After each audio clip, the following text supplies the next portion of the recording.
महाराष्ट्र एक ऐसा राज्य रहा है हमेशा से कि जहां पर 2019 के बाद पूरे देश की नजर लगी हुई है। हर साल नए सिरे से महाराष्ट्र की राजनीति ने करवट बदली है और उसके साथ साथ महाराष्ट्र का जो पूरा अरिथमेटिक है, महाराष्ट्र का जो राजनीतिक गणित है, वो भी बदल रहा है। तो अब 2 बार महाराष्ट्र में राजनीति ने करवट लेने के बाद महाराष्ट्र में, गुजरात में और गोवा में, यानी पश्चिम भारत में देश की स्थिति क्या होगी। लोकसभा चुनाव आज होते हैं तो क्या स्थिति उभर कर सामने आएगी, इस पर मेरे साथ आप इस माहिम सी फ्रंट से चर्चा करेंगे। आप मेरे साथ में जुड़ेंगे। मेरे साथ मेरी राइट साइड पे जुड़े हुए हैं जफर इस्लाम। आप इन्हें कई बार मिल चुके हैं, भारतीय जनता पार्टी के प्रवक्ता है। दूसरी तरफ है चरणजीत सिंह सप्रा, जो कांग्रेस के प्रवक्ता है, और उसके बाद महेश चव्हाण, जो राष्ट्रवादी शरद पवार गुट के प्रवक्ता है। शिवसेना के दोनों प्रवक्ता अभी तक आना बाकी है, थोड़ी देर में वो भी हमारे साथ ज्वाइन करेंगे। यही महाराष्ट्र की खासियत है कि हर पार्टी के दो प्रवक्ता इस वक्त महाराष्ट्र में मौजूद है, खास करके एनसीपी और शिवसेना के। किस तरीके से महाराष्ट्र की स्थिति उभरेगी, शुरुआत करते हैं। 2019 में महाराष्ट्र में एनडीए ने यूपीए का सुपड़ा साफ किया था। 48 में से 41 सीटें एनडीए जीत पाई थी, जिसमें 22 सीटें ये बीजेपी ने, यानी भारतीय जनता पार्टी ने जीती थी। 19 सीटें शिवसेना, जो उस वक्त उद्धव ठाकरे के नेतृत्व में एक साथ थी, उन्होंने जीती थी। उसके बाद 2019 के बाद वो सीटें कम हुई, यानी 2019 में बीजेपी के पास, एनडीए के पास 22 सीटें, सिर्फ मात्र 22 सीटें बच गई थी। इंडिया अलायंस, जो उस वक्त सिर्फ कांग्रेस और एनसीपी का अलायंस था, उन्होंने 26 सीटें करीब लड़ी थी कांग्रेस ने, और 20 सीटें एनसीपी ने लड़ी थी। 2 सीटें उन्होंने अपने पार्टनर्स के लिए छोड़ी थी। 6 सीटें सिर्फ वो जीत पाए थे, उसमें से 1 सीट निर्दलीय एमपी वो जीते थे, और उसके बाद वो बीजेपी के साथ चले गए। यानी राष्ट्रवादी कांग्रेस ने 4 सीटें जीती और कांग्रेस ने केवल मात्र 1 सीट जीत पाए थे। 2014 और 2019 में कांग्रेस 2 से ज्यादा सीटें महाराष्ट्र में जीत नहीं पाई थी, और एक एआईएमआईएम की सीट भी महाराष्ट्र के औरंगाबाद चुनाव क्षेत्र से वो जीत पाए थे। तो महाराष्ट्र में जो चित्र था वो बिल्कुल साफ था कि एनडीए के तरफ 48 में से 41 सीटें जीतकर जाता हुआ नजर आ रहा था। हमने जो मूड ऑफ द नेशन जानने की कोशिश की, हमने जो देश का मिजाज जानने की कोशिश की, उस पर आने के पहले मैं एक कमेंट आपसे चाहूंगा। सबसे पहले, अब आपको क्या स्थिति नजर आ रही है? पिछली बार तो एनडीए 41 सीटें जीत पाई थी, 14 में सीटें जीत पाई थी, लेकिन अब अरिथमेटिक बदल चुका है। क्या अभी भी आपको दावा है आपका कि 40 के ऊपर आप जाएंगे? देखिए, मुझे दावा नहीं बल्कि मुझे यकीन है, लोगों का विश्वास हमें प्राप्त है। पूरे देश भर में भारतीय जनता पार्टी और एनडीए हर जगह लोगों का विश्वास जीत रही है, लोगों के लिए समर्पित होकर काम कर रही है। जनता का विश्वास ही, जनता का जो आशीर्वाद ही है हमारे लिए, जो इस बात को सोचने में मजबूर करता है कि हम 48 सीटों में से 48 सीटें इस बार जीतेंगे। एक आध दो इधर उधर खिसक गई तो अलग बात है, लेकिन पूरा विश्वास है। जिस तरह से हम पहले भी इस तरह का परफॉर्मेंस दिखा चुके हैं कई स्टेट में कि हमें पूरी की पूरी सीटें मिली हैं। 26 हो तो 26 हो, 28 हो तो 28 हो। इस बार महाराष्ट्र में, महाराष्ट्र की जनता के आशीर्वाद से हम इस बार बिल्कुल वैसा ही कारनामा करके दिखाएंगे कि 48 की 48 सीटें जो भारतीय जनता पार्टी को मिलेगी। और इसी वक्त उनकी अलायंस पार्टनर शिवसेना भी अभी हमारे साथ जुड़ चुकी है। मनीषा कायंदे, जो यहाँ की विधायक है। चरणजीत सिंह सप्रा, मैं इस पर जाने के पहले आपसे एक छोटा सा कमेंट जानना चाहूंगा। इनका दावा है कि अभी भी उन्होंने अरिथमेटिक ठीक कर लिया है, एनसीपी भी उनके साथ में है, शिवसेना भी उनके साथ में है, आपके साथ में टुकड़े बचे हुए हैं। क्या अभी भी आपको लगता है कि पिछली बार से आपका परफॉर्मेंस ठीक रहेगा? एरिथमेटिक नहीं, मुझे लगता है कि मुंगेरी लाल को हसीन सपने देखने का अधिकार है। और अगर ऐसी बात है कि अगर ये इतने कॉन्फिडेंट है और सारी सीटें जीत सकते हैं, तो फिर पिछले 2 वर्षों से महानगर पालिका, जो 20 महानगर पालिकाएं हैं, उसके चुनाव क्यों नहीं करा रहे हैं? नगर परिषदों के चुनाव क्यों नहीं करा रहे हैं? इनको पता है कि सारी जनता जो है, जनता की भावना जो है वो महाविकास आघाड़ी के साथ में है, इसलिए ये महानगर पालिकाओं के और नगर परिषद के चुनाव तक नहीं करा पा रहे, और ये कॉन्फिडेंस बता रहे हैं। इनके पहले आपस की तो लड़ाई सुलझा लें भाई। कभी आपके जो मुख्यमंत्री हैं आदरणीय एकनाथ शिंदे जी, वो ऐड अकेले ही दे रहे थे पेपर में, बाद में देवेंद्र फडणवीस ने ऑब्जेक्शन लिया तो उनका फोटो जुड़ना शुरू हो गया। सप्रा जी, लड़ाई तो आप में भी है। शिवसेना के साथ सीट शेयरिंग को लेकर आपकी अभी भी लड़ाई चल रही है? नहीं, लड़ाई कोई नहीं चल रही है, हमारा संवाद चल रहा है। ठीक है, वो थोड़े दिन में दुरुस्त हो जाएगा, ठीक तरह से आपको पता चल जाएगा। ठीक है, अलायंस पार्टनर्स पे छोटी सी बात कहूंगा, इनका जो संवाद है वो विवादित हो जाता है, और फिर एक बार इनके जो खेमे में विवाद होगा आप देखिएगा शिवसेना मांग रही है 26 सीटें, ये देने के लिए 14 सीटें, इनकी स्ट्रेंथ है एक, वो हमारे कंधे पे बैठ के 18 सीटें जीते थे। लेकिन मैं आपको एक और बात बताता हूं इंटरेस्टिंग, जिस जगह पे भी देखिए कांग्रेस पार्टी जब जब कहते हैं मुंगेरी लाल के हसीन सपने देखते होंगे, ये मुंगेरी लाल भी हो सकते हैं, हसीन सपने भी देखते हैं, मुझे कोई दिक्कत नहीं। देखिए हसीन सपने, आपको देखने का, हसीन सपने देखने का पूरा आपको अधिकार है, आप देखिए, लेकिन जमीनी हकीकत तो नहीं इग्नोर कीजिएगा, उसको तो नहीं झुटलाइएगा। हकीकत यह है कि इन्होंने पहले बार 2014 में 53, फिर 44, इस बार अगर 20-24 पे लुढ़क जाए तो आश्चर्य भाई महाराष्ट्र की बात हुई है। आदरणीय प्रधानमंत्री ने कहा 400 महाराष्ट्र की बात। जफर साहब, महाराष्ट्र इसके बीच में खड़ा होता है कि नहीं, यही हमको जानना है। देश का मिजाज हमको जानना है। यूपी में आपका अच्छा परफॉर्मेंस दिखाई दे रहा है, बिहार में आपका अच्छा परफॉर्मेंस, महाराष्ट्र में भी अच्छा परफॉर्मेंस दिखाई दे रहा है, बिल्कुल क्लीन स्वीप में आपका अच्छा परफॉर्मेंस दिखाई दे रहा है। तो मूड ऑफ द नेशन में देश का मिजाज महाराष्ट्र में क्या है, क्या आंकड़े चौंकाने वाले नजर आएंगे? मनीषा काइंदे के पास हमको जाना है, उसके साथ में सचिन अहिर भी शिवसेना उद्धव बालासाहेब ठाकरे गुट से हमारे साथ जुड़ चुके हैं, उनके पास भी हमको जाना है। सबसे पहले वोट शेयर आपके टीवी स्क्रीन पे नजर आ रहे हैं। 2024 में आज की स्थिति में अगर चुनाव होंगे तो एनडीए, जिसमें बीजेपी, शिवसेना, एकनाथ शिंदे के साथ में जो शिवसेना है वो शिवसेना, एनसीपी जो अब अजीत पवार की हो चुकी है वो एनसीपी, तीनों साथ में चुनाव लड़ेंगे। तब भी 40.5% यानी 40.5% का वोट शेयर एनडीए का यहां पर मिल पाएगा। आपके स्क्रीन पर आप देख सकते हैं। वही यूपीए, एक जमाने में यूपीए, अब इंडिया अलायंस, जिसमें फिलहाल महाविकास आघाड़ी अगर हम देखें तो 44.5% यानी 44.5% का ये वोट शेयर आपको यहां पर नजर आ रहा है। और अन्य जो है उन्हें करीब 15% का वोट शेयर जा रहा है, जिसमें छोटी पार्टियां अभी भी शामिल है। अभी भी प्रकाश आंबेडकर की पार्टी महाविकास आघाड़ी में शामिल नहीं हुई है। अगर वो चुनाव लड़ते हैं अलग से तो 15% वोट शेयर अभी भी फ्लोटिंग वोट शेयर महाराष्ट्र में हम कह सकते हैं। अगर यही चीजें हम सीट में कन्वर्ट करें तो सबके लिए चौंकाने वाली बात होगी। देश एक तरफ और महाराष्ट्र एक तरफ तो नहीं नजर आ रहा है। अगर आप देखें तो आज की स्थिति में हमारा सीट प्रोजेक्शन यह कह रहा है 2024 के प्रोजेक्शन में बीजेपी 16 सीटें जीत सकती है अलायंस में, कांग्रेस 12 सीटें जीत सकती है आज की स्थिति में, शिवसेना उद्धव बालासाहेब ठाकरे गुट और एनसीपी जो शरद पवार का गुट बचा हुआ है वो 14 सीटें जीत सकते हैं, और शिवसेना एकनाथ शिंदे और एनसीपी अजीत पवार गुट मिलकर 6 सीटें। यानी कुल प्रोजेक्शन अगर आज की स्थिति में हम देखें तो महाविकास आघाड़ी यानी इंडिया अलायंस मिलकर 26 सीटें जीत सकती है महाराष्ट्र में, जबकि एनडीए 22 सीटें जीत सकती है। इस तरीके की स्थिति साफ नजर आ रही है। मनीषा जी, आपसे जानना चाहेंगे, आपके साथ में 40 विधायक एकनाथ शिंदे के साथ आए, इलेक्शन कमीशन ने आपको पार्टी का नाम और सिंबल दिया, लेकिन उसके बावजूद बीजेपी की सीटें तो घटी रही है, लेकिन आपकी सीटें जो आपके साथ एमपी जीत कर आए थे उतने भी जीत नहीं पाए। क्या वोट ट्रांसफर आप शिवसेना के साथ में नहीं कर पा रहे? देखिए, ये तो सिर्फ सर्वे है। सर्वे में कुछ बातें हमको लगता है कि हमारे फेवर में है तो सर्वे अच्छा है, कुछ ऐसा लगता है कि हमारे फेवर में है तो वो हमें पसंद आता है। ऐसा है कि मूड ऑफ द नेशन है। अब मूड ऑफ द नेशन तो है जब व्यक्ति वोटिंग को जाएगा, जब वोटर जाएगा वोटिंग के लिए। और वोटर आजकल क्या, पार्टी किसकी है, मगर वोटर चाहता है कि विकास कौन कर रहा है।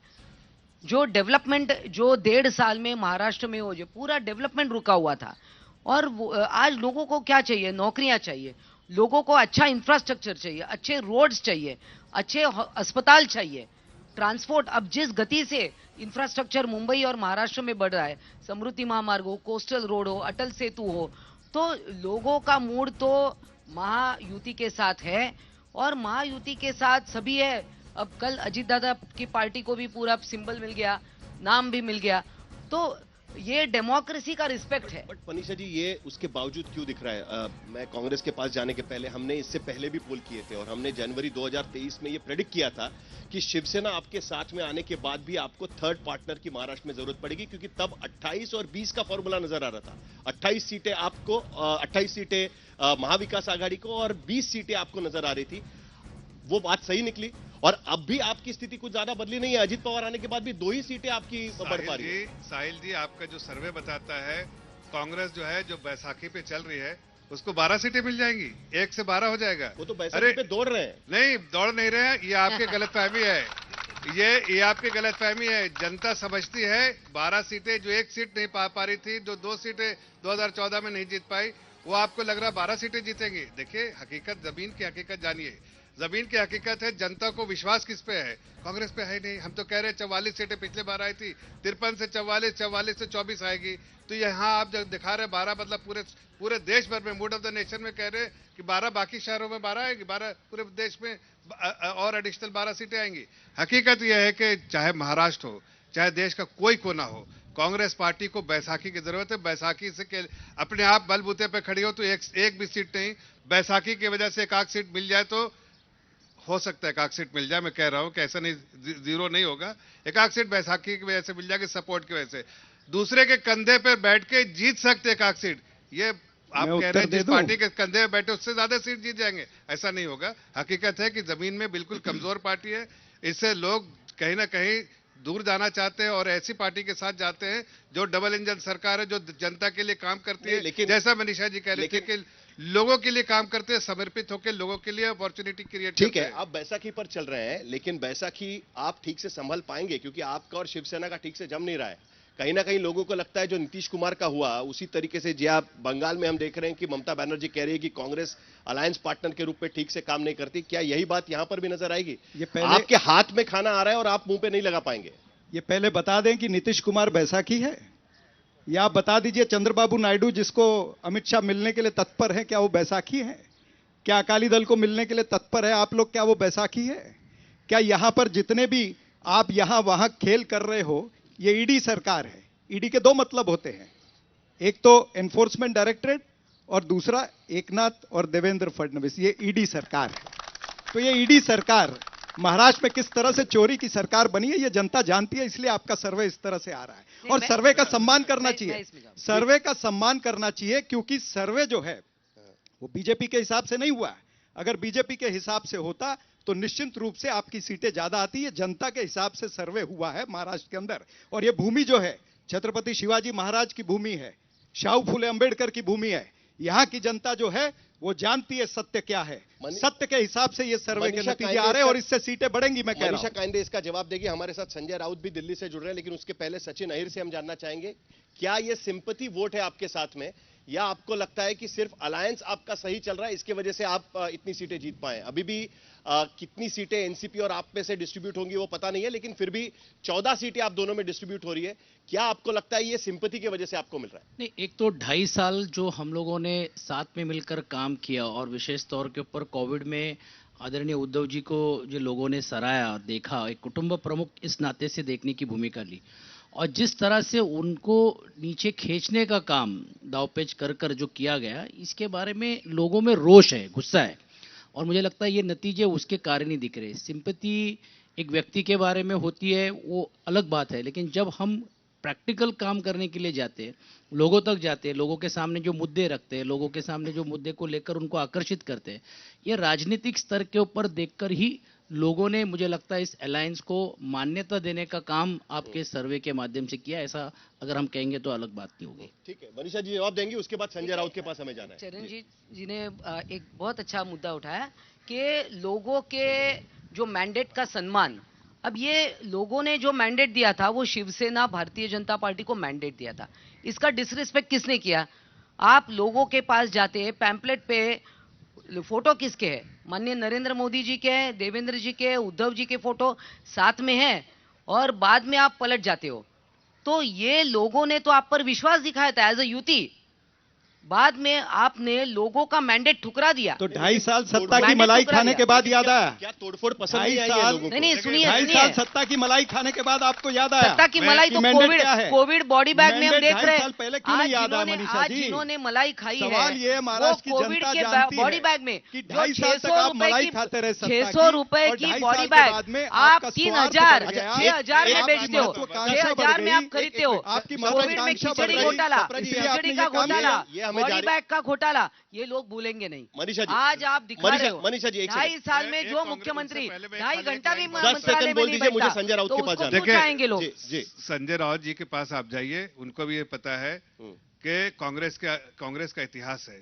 आप उठा के देखिए, जितने पुराने अलायंस उनके हुए हैं, हम तो डूबेंगे सनम, तुम्हें भी ले डूबेंगे। अकाली दल का को हुआ किसने है, डुबाया? वही वही डूब गए। चंद्रबाबू नायडू का क्या हाल जिसके किया आपने? कंधे पे बैठे वो भूल गए? डूब जाएगी। एक सेकंड, यही एक हरकत भाई मैंने दो ही उदाहरण ये दिए। रावत से पूछिए, वो नहीं, भी घबराए हुए हैं। कौन महाराष्ट्र में कौन डूब रहा है ये अभी फिलहाल सर्वे में जो नजर आ रहा है वो नजर आ रहा है। लेकिन संजय राउत हमारे साथ में दिल्ली से जुड़ चुके हैं। संजय राउत जी, आपने आंकड़े देखे हुए हैं, आप खुश हैं? क्या आपको लगता है कि अभी भी कांग्रेस आपसे बेहतर परफॉर्मेंस कर रही है? इसके लिए आपको थोड़ा अंदर दर्द हो रहा है? किस वजह से आपके ये नंबर आ रहे हैं?